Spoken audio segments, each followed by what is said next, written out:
This is a walkthrough of how to practice the 3 things on the homework. Number 1 thing, do lots of copies. One hand copies the other hand. Okay, this hand goes first. Place any little thing. This hand copies. Okay, you get another turn. Copy. Now maybe this hand should go first. Okay.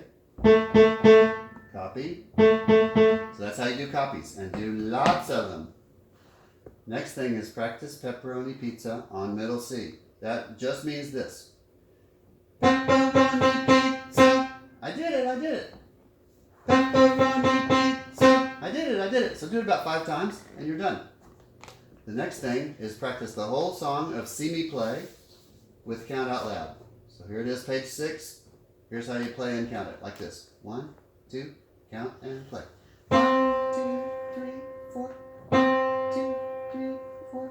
1, 2, 1, 2, 1, 2, 3, 4. 1, 1, 1, 1, 1, 1, 1, 1, 1, 2, 1, 2, 1, 2, 3, 4. Release, and you're done. That's your entire practice session. Do that every day, and you'll make progress. The end. Now you can speak if you want.